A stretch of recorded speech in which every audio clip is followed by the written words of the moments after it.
L'innovation à présent avec Anissé Mbida. Bonjour Anissé. Bonjour Ombline, bonjour Alexandre. Bonjour Anissé. Bonjour à tous. L'innovation du jour, c'est une bonne nouvelle pour ceux qui ont du mal à trouver leur chemin en ville. Il s'agit d'une application GPS avec un système de guidage redoutable pour les piétons. Oui, bien plus redoutable que vous utilisez peut-être aujourd'hui sur votre téléphone portable, parce qu'il faut l'avouer, les applis GPS actuelles sont quand même sont quand même pas très pratiques, surtout quand on est piéton, quand on est à pied.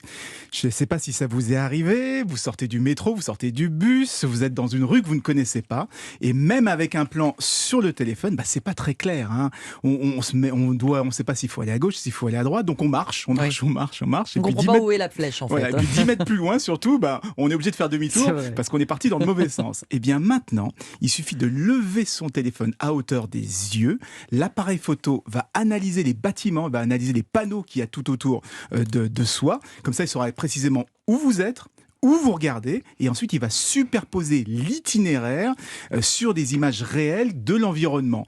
Et c'est ce qu'on appelle la réalité augmentée. Donc du coup, c'est impossible de se tromper. On bouge son téléphone et il montre exactement devant, derrière quel bâtiment il faut passer, de quel côté de la rue se trouve la devanture, avec un gros point rouge sur l'image réelle qui est devant soi. Alors j'imagine déjà les hordes de piétons qui marchent. Je serais parmi eux d'ailleurs, avec le téléphone au-dessus de mes yeux. C'est extrêmement pratique ce que vous décrivez là. Leur téléphone donc, avec ses yeux rivés dessus. Ça risque quand même d'être dangereux.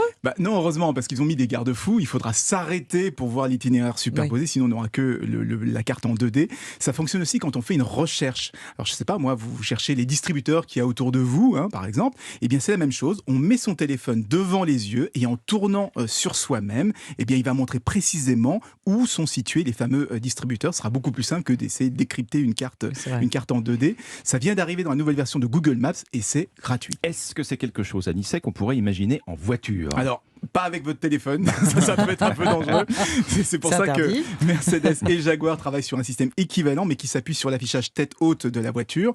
Donc quand on est au rond-point, par exemple, eh bien une flèche va s'afficher directement au beau milieu du pare-brise, exactement à l'endroit où on doit sortir. Donc on n'a plus besoin d'avoir les yeux rivés sur son GPS. Fini le petit tour de manège pour rien. Malheureusement, là, il y a peu de chances que ce soit gratuit. Oui. Et on va plus se tromper de chemin. On va plus se tromper de chemin, gratuit. Ça, c'est pour Alexandre. C'est ça, voilà. J'avais bien noté.